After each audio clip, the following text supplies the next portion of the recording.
Welcome to the Through the Web podcast.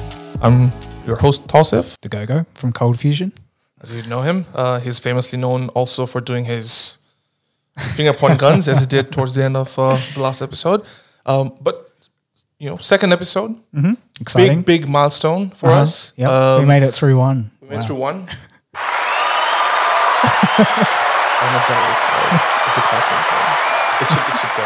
Yeah. But if it doesn't, Brayden, please add a few claps in there. But look, the reception's been pretty good. Mm-hmm. I was just going through the comments on the first episode, which is on the YouTube channel, and we decided we'll pick one of our favorite comments each. I really liked Steven's comment, Stephen Lee. He said, yep, something new to add to my weekly viewing schedule with a nice glass of red. Well done, guys. I love the fact that he's got a weekly viewing schedule of stuff on YouTube, as so many of us do these days. We don't watch TV. Do you watch TV? No. Yeah, see, that's gone. None of us watch TV. Do you watch TV, Brayden? Yeah, so Brayden doesn't watch TV. So I do have a lot of my weekly schedule around YouTube videos and podcasts. So good to see that we are on rotation, at least on one person's week. How about you, Dagogo? Did you like any comments? So I like David's comment. He said, just finished reading Dagogo's new book. Just finished reading Dagogo's book, New Thinking.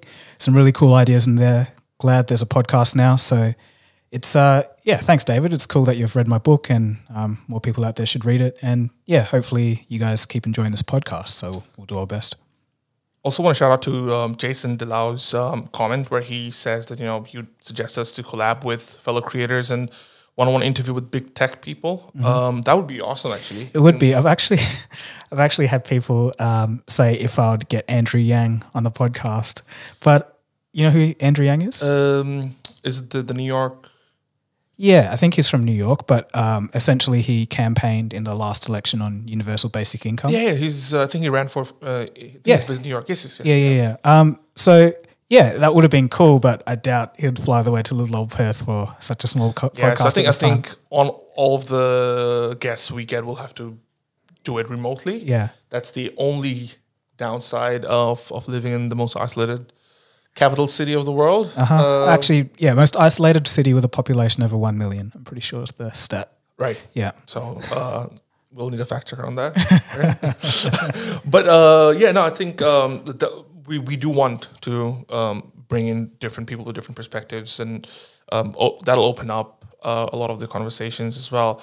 But other than that, how's your week? It's been pretty good. I've been working on a video to do with the Russia-Ukraine conflict, essentially just the financial issues that have, the sanctions on Russia and what those could kind of portray for the rest of the world in terms of follow-on effects from global economic issues. Also working on another video to do with Telegram, the messaging app, and just how that's being used around the world and how it started and about their CEO and all of that kind of stuff. So that's what's been keeping me mostly busy this week. A lot of admin stuff in the back end, but you guys aren't interested in that, but yeah. Who says we're not interested? Okay. I don't know how much I can say. But, okay, I guess since this is a small podcast and it's just a very small select people here, I may be doing a voiceover job for BMW. Wow. Yeah, so they're actually doing a podcast series on some of their innovative tech and everything, and they've approached me to host it. Massive. So well done. You heard it here first. Yeah, well, I'm here first. So all the 304 of you who've subscribed also here first here. So that's awesome. Well done. Yeah, cool stuff. Well, for my week, I watched the latest Batman. You're talking about that. Yeah, just last night, fresh, not even 12 hours, I'd say. Oh, well, just about 12 hours. Brayden also watched it. So we were talking before you came in. I don't want to give too much away for the listeners who haven't watched it, but you better watch it before the spoilers come in. Otherwise, it'll get ruined. Okay. I'd say it's, if you liked Christopher Nolan's Dark Knight trilogy, you'll like this one. Okay. It's the closest to a realistic Batman that we can get. All right. Sounds good. So you're a fan of like Marvel movies and all that? Yeah, superhero stuff. I think DC I'm not super into it, but I'm into it enough to watch the first few days kind of thing before the spoilers get out. And I'm very weird with movies that I like and shows that I like. Like I don't watch trailers. Right. I don't watch, like I don't look at the posters. This is something I picked up from a friend. And it changes the way I look at things. I do that a lot for games. Like I don't Yeah. really know what's going on, and then I just kind of play it. I'm like, oh, that was awesome. It's hard to keep away from it because it's just so many stuff, Yeah. the marketing and things of that sort. But you mentioned you're doing stuff for a new video, which is about the Russia-Ukraine situation. I think we mentioned last week as well that we won't delve into the specific political side of things, but we will look at the tech impact or the impact it would have on a wider scale of innovation of society and how people interact or get impacted by decisions through these events. So what is kind of your main core topic around this one? Well, essentially, so we all know that there were sanctions placed upon Russia, but in most of the headlines, at least in the early days, it was all about the SWIFT sanctions, and SWIFT is basically an international banking messaging system, so it's not really a payment system. So interestingly, so they decided to sanction banks that have already been sanctioned previously. So the whole thing was kind of like just a political gesturing, and it doesn't actually stop the banks from, doing international trade or anything. It's more so it just makes it a lot harder. So there was a spokeswoman that was talking about how essentially Russia can still do payments, but it will just be like through email and other things to kind of message banking instructions. So it does cause some issues, but not really. But I think the major thing is the sanctions on the Russian central bank, because now they've got like over $600 billion of reserves, but that's all mostly overseas. So that's all been frozen. So it seems like the country's going to struggle to raise funds and pay its bills and stuff. So there could be a few following on effects if they default on some of that debt. What's going to happen to the entities that hold that debt. JP Morgan also raised some concerns that, defaults wouldn't be a good thing for the global economy, essentially. And also the prices of certain things like wheat and oil. So Russia is, I think, is the biggest exporter of wheat. I think second biggest exporter of oil. So prices of that will rise, and then obviously you get follow-on effects from inflation. So if this is going to be a long-term thing or a short-term thing, we don't really know. But just, there's going to be like, you make a sanction and then there's a bit of a blowback from that. So yeah, I think the Russia and Ukraine both are probably the biggest exporters of wheat and rice as well, if I'm not mistaken. Not sure about that. Right. Yeah. But a couple of those certain products and South Asian countries, I'm from Bangladesh, and I know that the prices there are also kind of hiking up because of this, and the follow-on effects it would have on, I'd say, the developing nations or just even everywhere else is quite high because of this. And looking at this chart about the currency, it's at its lowest right now. Like Bitcoin surpassed the Russian currency for a little bit. Well, I don't know. Well, it depends on how you're measuring it, but I know the currency has collapsed, and there's a funny, well, not a funny fact, quite grim, but like in terms of how far the Russian ruble has fallen. So the mobile game Clash of Clans. Yes. So they have a currency in there called gems, and the Russian ruble is worth less than That's incredible. So yeah, that is incredible. Yeah. Wow. Yeah, and I was looking at the chart that was showing Russia's international interests over the years. Every time they've taken certain actions, either on Georgia or the Crimea situation, the currency would really take a hit. And with the latest events, it's the lowest it's been for a long time. Yeah. So there's a couple of things to say on that. Firstly, this has happened before, like a massive ruble crash has happened before, and that happened in 1998. Essentially, it was more of a financial situation, not really geopolitical, but the ruble collapsed, and that created like this ripple effect that ended up blowing up a financial institution in the US called Long-Term Capital Management. And it almost brought down the entire global economy, but got bailed out at the last minute. So I think hopefully the global economic system has kind of, diversified itself a bit more, so things don't, kind of domino as much as they did then. But I guess like 2008 also showed us that everything is quite interlinked. So maybe not. It's hard to to know what assets are where, and it's quite opaque. So we'll just have to wait and see. But I do want to touch on in terms of the produce from Ukraine and Russia. So an interesting fact is Ukraine produces half of the world's neon gas, which is actually a vital component in chip manufacturing. Oh, wow. So it's kind of like that impacts tech directly. And it's something that no one's really talking about, but it can lead to like, you know, we're having this semiconductor shortage. It might actually add to that even a bit more. And so we've already been struggling with the production PlayStation 5s can't get them. I've been looking, but yeah. That like over the last couple of years anyway. So do you foresee it having even way more impact because of this, to the point where, you know, not just PlayStation 5s, but, you know, serious equipment shortages around the world? So obviously I'd like to preface this by saying like there's no way to really tell, it's way too early, but 50% of a vital element of any production is going to have an impact, I'd assume. So it depends how long Ukraine, how long it takes for Ukraine to get back on its feet in this term. But yeah, it looks like it will impact the market essentially. So it might be even harder to get chips for, you know, anything from cars to, you know, phones. Yeah. So we'll have to wait and see on that one, but yeah, it's possible. Yeah, because I remember trying to order the Pixel 6 Pro late last year, and the only thing that they're telling me was just a chip shortage, and they're just struggling. It's been 4 or 5 months since I got the phone, and I wish I didn't.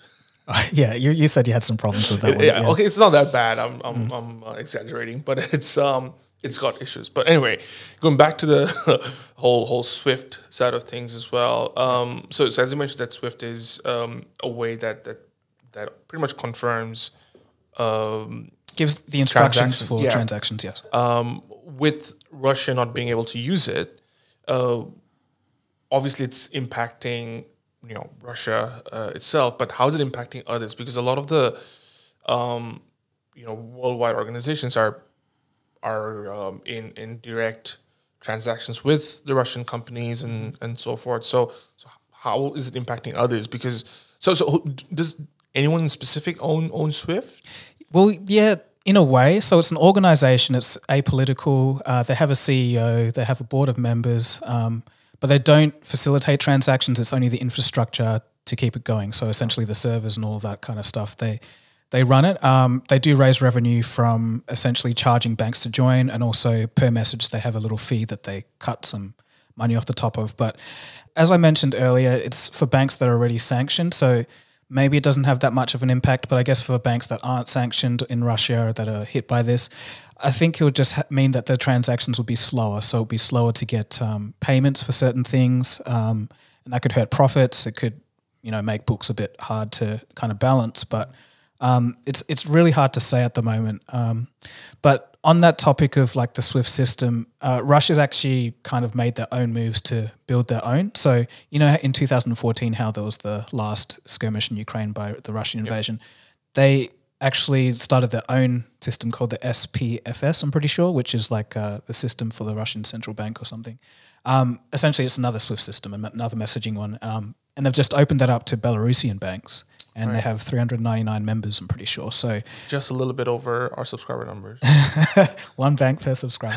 But yeah, so that they've opened that up, so that they're kind of trying to get away from the US dollar, because they know geopolitically there's been tensions rising between the two nations. So I guess it's a prudent move on them. But then it kind of raises the question, are we going to have two separate systems? So like one for the Western world where US and their allies can, you know, communicate there, and then one for the Eastern world, because China also has theirs, the CIPS. So, you know, China and Russia could get together with, you know, maybe some of their geopolitical friends like Iran or, you know, whoever, like maybe India might get involved. So we really don't know at the moment, but it seems like the world could be splitting into two separate payment spheres, which will be very interesting.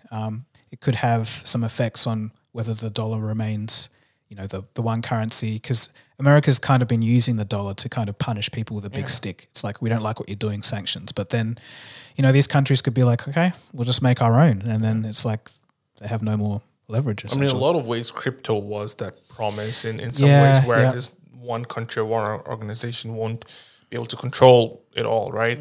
But you know, like war isn't new, obviously, but I haven't seen anything like this in terms of the rest of the world reacting to punish a certain party as much as I've seen them do with Russia in the recent times, at least, right? Because it seems like everything and everyone's kind of going in and taking things off and banning. And so apparently there's something like the International Cat Society where they banned Russian cats. Wait, can you just repeat that? Yeah. So it's hard for me to comprehend what you just said. Yeah, I think there's a body called the International Cat Society, and they banned Russian cats from the society. I mean, how do you ban cats? Like, don't look. I didn't.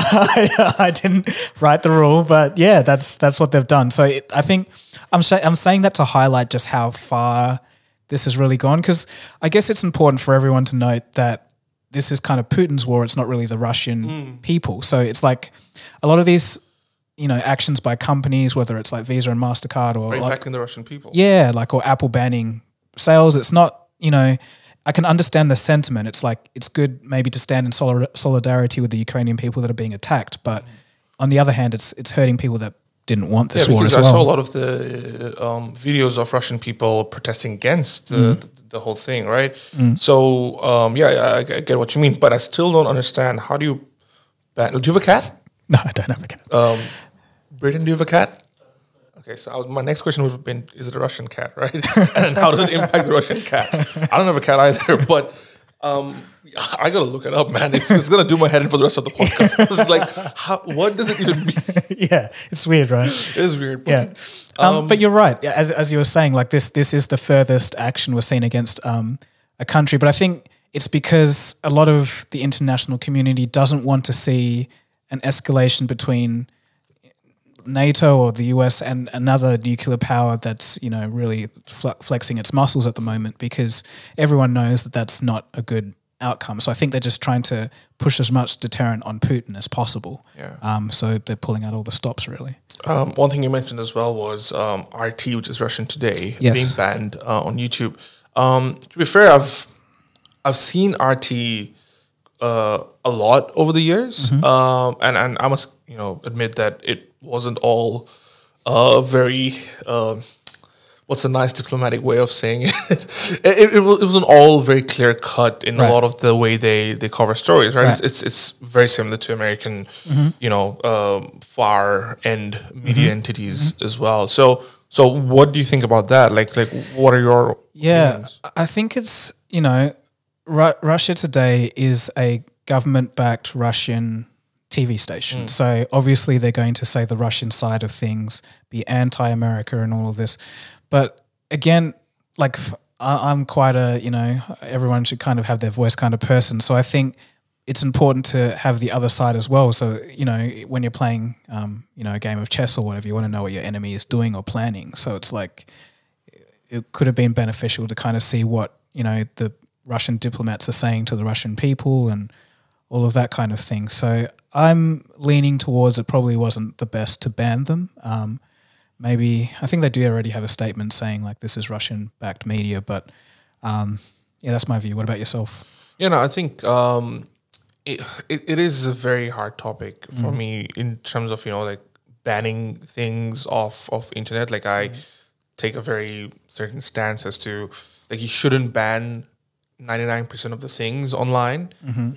But where do you draw that 1% is and it's not just about Russia Today, right? I think it's about everything else. How from Joe Rogan's quote unquote misinformation on Spotify to Russia Today, I think it's a difficult line that you got to draw. But I think you're right in saying that people needs to have their voices heard, and I think it's more of a move to tell Putin that, hey, look, you know, we don't want to play with you anymore. Like it's given you enough kind of space. And they, one thing that I like about YouTube and Facebook even these days is that they add, they add context to the media outlets.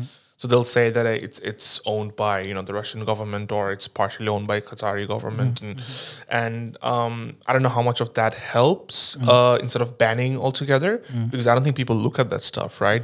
I do because I'm interested in these things. I'm sure you do too. But the 90% of the people who are just simply scrolling through the feed, I don't know if they care enough to click on that information button on the right and look at, oh, this is actually owned by, so I should take this information with a bit of, salt or like salt. yeah.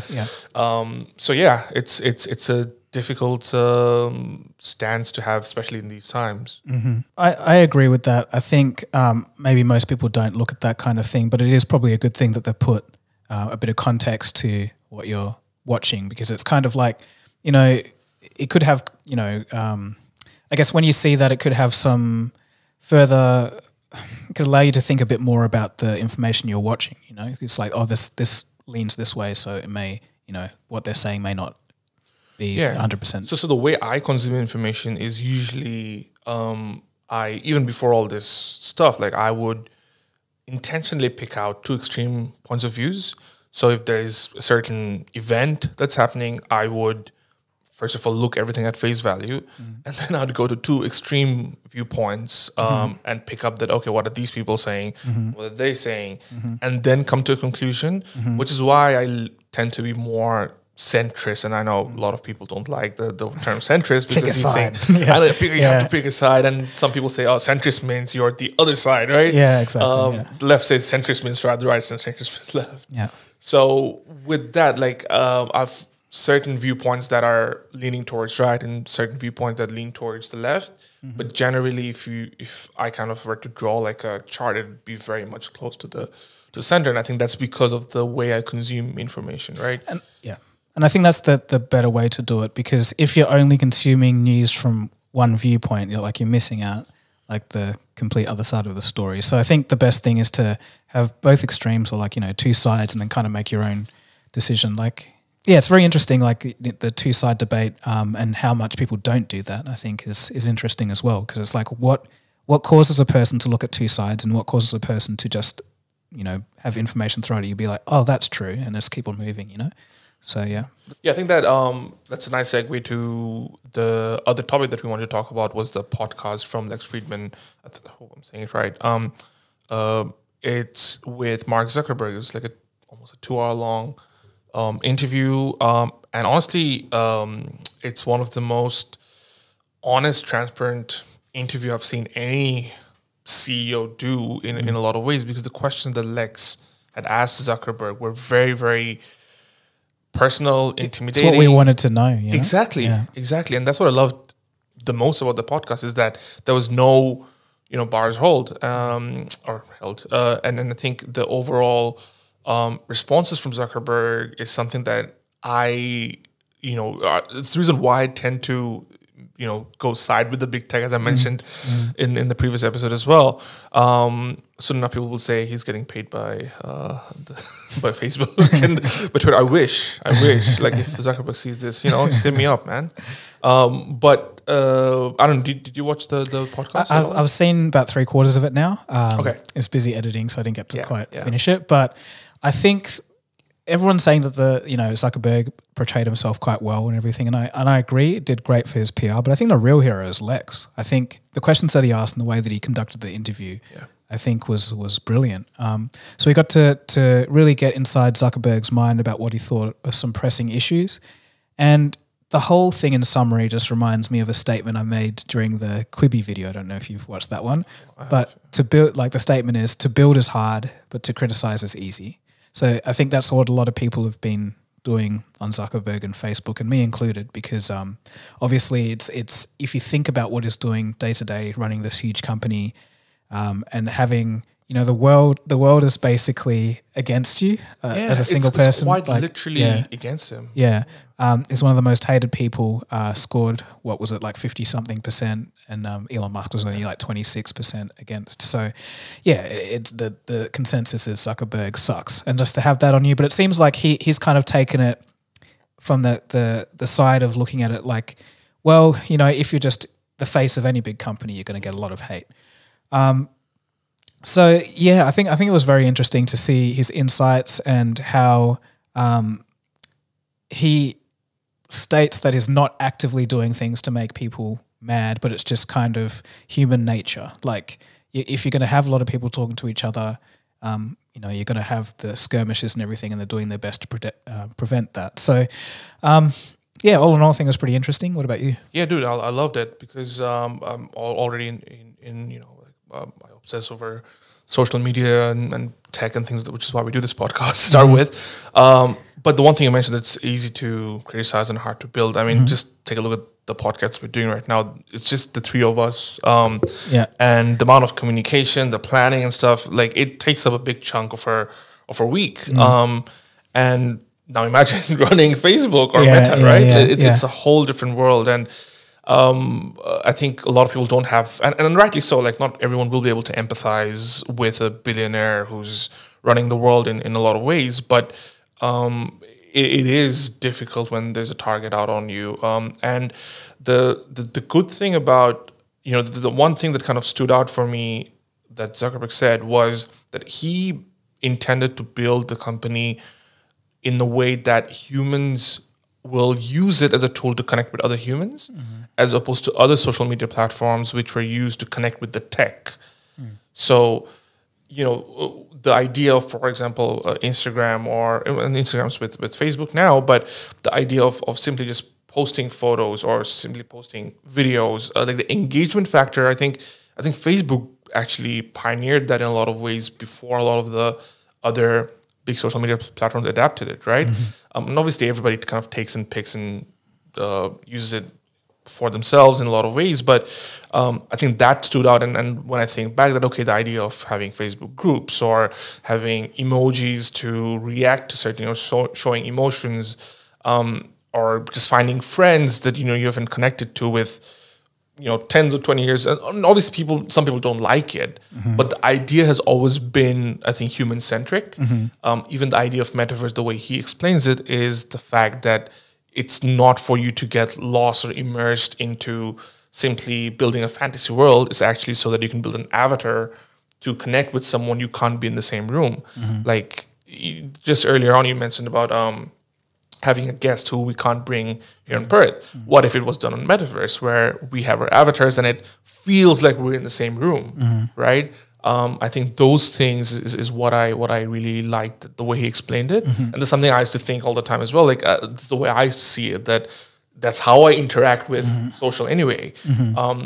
But I understand the negative sides as well, which Lex really nicely put out. Like he grilled him on like suicide, about cyberbullying, about the leaks, the whistleblowers as well. There was a report that they did on Instagram usage on teens of it having negative impacts, mental health. So good responses as well. But you're right, it is a PR move for sure, because I've seen Zuckerberg do these with YouTubers as well, even smaller YouTube channels with a few 100,000 subscribers. Like he's going in there and doing interviews with them. So it is a PR drive for sure. Yeah, and I guess, like he can say anything, but again, like obviously he's going to say things in his best interest. So exactly, it's a loss as well when you think about it. But I think people are going to think what they think, and maybe he'll come out of this a little better than he went in. So and that's the hard thing, like changing someone's mind. And I think they talked about that as well. Like it's completely different. Like making someone's mind up versus changing someone's mind is two different things. And it's very hard to change someone's mind, right? Because once they've made up their mind, it's very, very difficult for them to sway. But one other thing before we kind of move on to another topic that I want to talk about is this idea of social media addiction, or addiction to tech in general. I again find this as a very exaggerated point of view. This whole idea of addiction, I think, is a word that's thrown around very lightly, especially by people I don't think have been addicted to anything in their life. There's this personality called Neil Ayer or Neil R. We'll have to look it up later, Brayden. But he talks about like the idea of making something desirable, like a product desirable, right? So of course the companies will want you to spend more time on a product that they've built, because what's the alternative? Make a shitty product that nobody uses, right? Like you've only got two options here. You build something that people use or want to use, or build something that people don't use, right? And the idea of it is that giving people enough agency for them to decide for themselves. So the tools are there. Like you can turn your notifications off. You can make your screen black and white after it's 7 p.m. Like there's things that I do, for example, for me to, because it's the same thing with food. For example, like I struggle with overeating sometimes, right?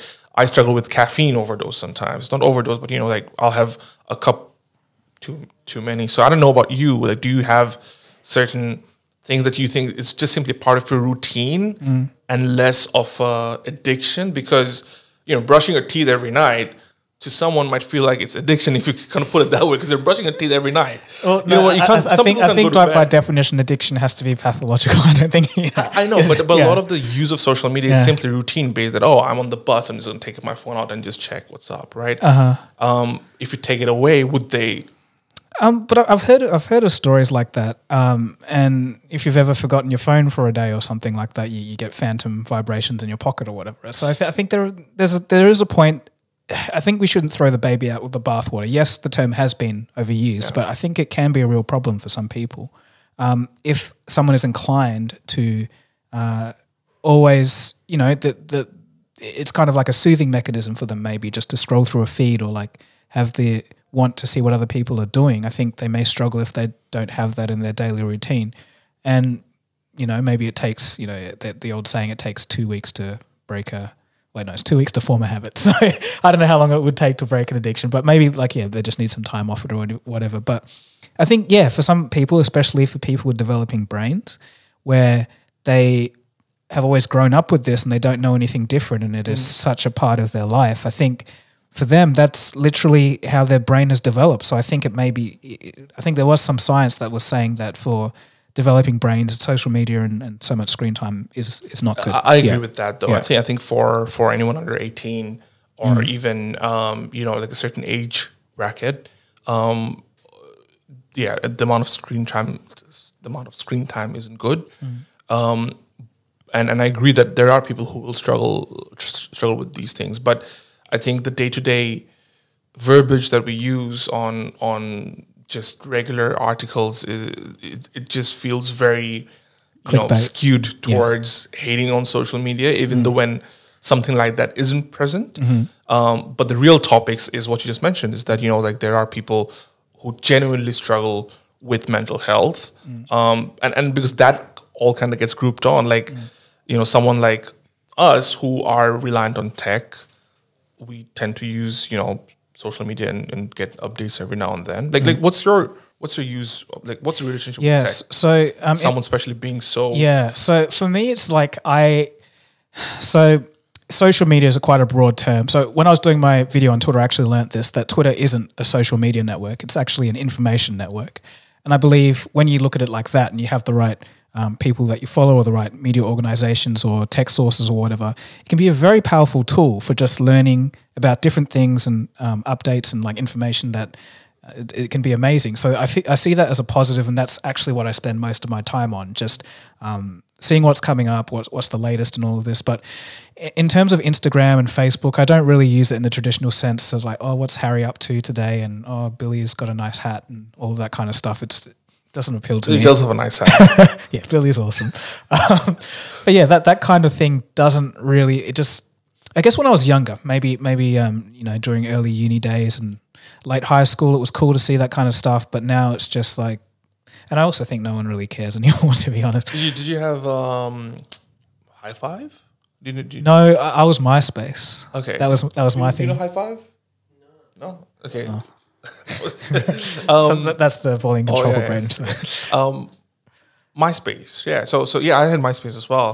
How cool was MySpace at the time? MySpace, yeah, it was really the bomb. Cool. Yeah. I actually found a lot of cool like music artists from there. Yeah, and were you a teen when you had MySpace? Yeah, I was a teen. Yeah, so I guess obviously it was a long time ago for both of us, but what was the relationship like then? Like because it's completely different for teens today versus us getting into the world of MySpace, right? Yeah. So interestingly, MySpace was more for like status updates and maybe like long message and stuff. But in terms of what we use, like the chat function, that was MSN Messenger for me. Yes. So that's kind of what the nudges. Yeah. The nudges.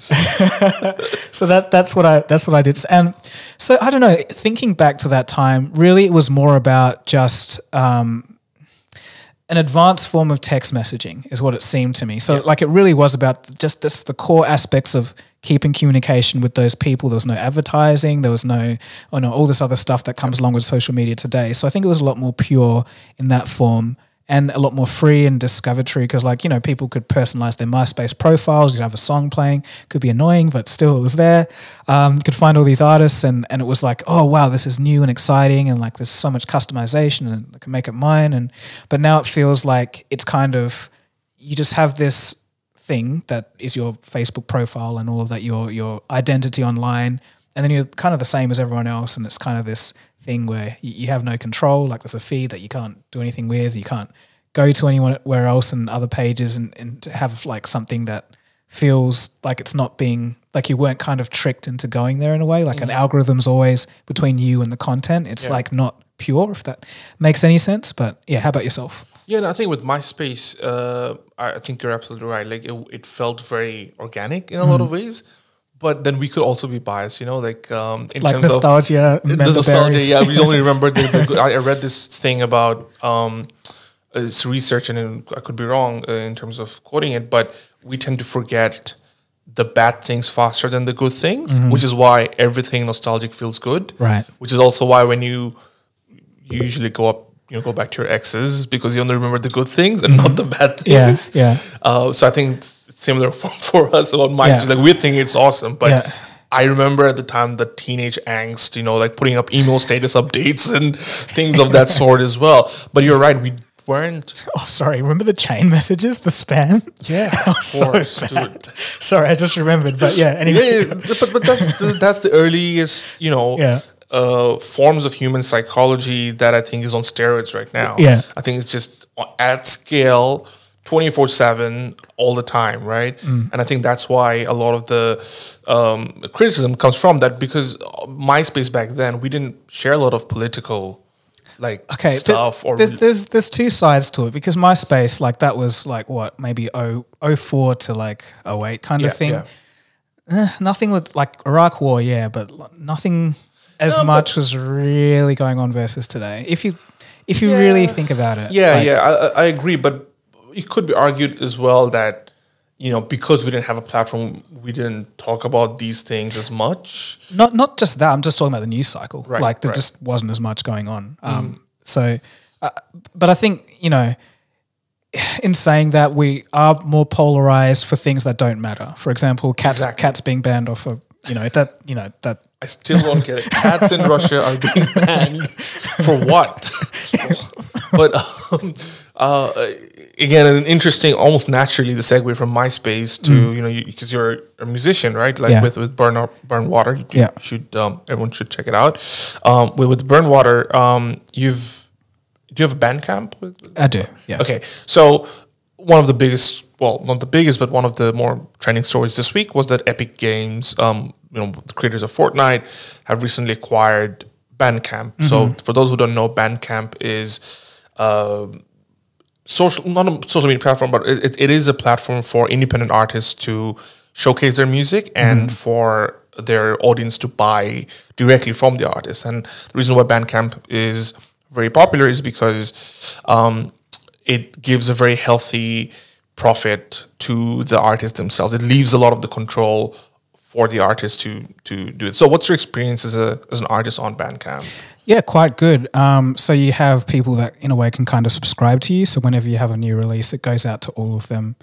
And I think the revenue split is pretty good. If I'm not mistaken, I think it's 70 to you, 30 to them. Something. I think it's like 15% they keep or something like that. I'm not too clear, but it's definitely vast majority to the artist.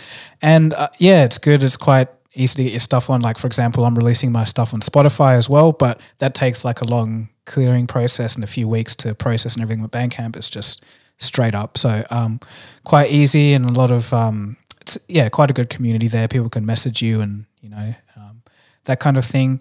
But why don't you tell me more about this acquisition, because I haven't actually really looked into it. So I'm interested to know what so Epic Games want. as far as I've read, and I didn't go as deep either, but Epic Games acquired Bandcamp. I think the angle is what people are still trying to understand. Even the official message is kind of keeping people a bit confused as to why they did that. So a lot of the reason, one of the reason that people think is because Epic Games is not owned, but they have partnerships with Tencent, which is the Chinese, biggest Chinese company, and they have got Tencent Music. So they're thinking that they could be using some of the tech that Bandcamp uses to help artists through Tencent Music. But I think it's also making a lot of the artists currently on Bandcamp quite upset, because one of the things that they loved about Bandcamp, that it didn't feel like a big corporate kind of, hijacking the art side of things. For the artists now, they are a bit, from what I've seen, some of the reactions is that they're a bit like this could What's go going on? because this was kind of like the last safe haven for a lot of the artists, because Spotify gets a lot of bad rap for paying peanuts to artists, and SoundCloud's pretty much died off in kind of helping creators in a direct way. So Bandcamp was that kind of healthy mix for a lot of independent artists. So now that it's owned by a corporate entity, which there's like Fortnite and has connections with Tencent, they are kind of like, okay, so what's happening? So I don't know. Like I'm still confused myself as to why. Because Bandcamp wasn't the most tech forward company either. But I don't know. Yeah, well, I think we'll have to kind of see where it heads. Yeah, that's interesting. If the statement itself didn't really say anything, it could be anything. That they want with that. So yeah. One part that we want to do towards the end of the episode was go through some of the updates from Morning Brew, which isn't sponsoring this video, but generally sponsors Cold Fusion videos. So one of the stories that we just saw on Morning Brew from yesterday was Fitbit is burning its customers with its watches. in a way, so that they're recalling 1.7 million watches because the batteries were overheating and burning customers. So a fault that's going to cost them dearly. So usually with things it's not new either with Galaxy Note 7.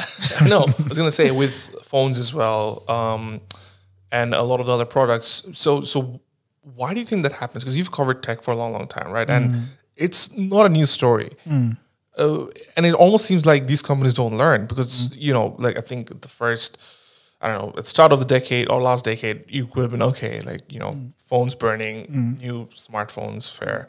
But now it seems like things are getting recalled every now and then. I think it's a combination of the scaling problem, also the fact that cutting costs, that could be another thing, and I think those are the two main things. So the scaling problem is, so say you have like 10 iPhones and one of them's faulty, then it's like, one iPhone is faulty. But then if you have like 1 million iPhones and then 1% of them is faulty, then that's a lot of iPhones that people are going to be complaining about. So I think it's just the volume of things, like maybe, you hear about it more, but also in terms of cutting costs, I think maybe like profit margins are getting quite tight and you've got to reduce costs somewhere. And in the manufacturing pipeline, you could have a small design error, like you use a part that's a little bit cheaper, but there could be some unforeseen way that it interacts when it's manufactured with the rest of the product that causes a fault down the line that you didn't catch in QC. So that would be my guess. I think those would probably be the two things that I assume is going on with consumer tech when we get recalls. Well, do you wear a Fitbit? I don't. I do have a Fitbit. Do you have a Fitbit, Brayden? I got a Samsung watch. Oh, he's smart. Okay. He knows what to do. Well, on that note, I think we should end this episode. It's been good to do the second one. We will be here for the third one next week. So make sure to subscribe to the channel. Share it with your friends, family, if you think he's doing the finger pointing thing again. I think that's going to be the theme for the. Okay, that's it. That's the last one. But yeah, thanks guys. Thanks for watching through the web. Don't know if it's a good one or not. It's a good one. No, I think you guys. Brayden's falling asleep, but it's a good one. No. Thanks guys seriously for watching, and we'll see you again soon for the next one. Cool. Cheers.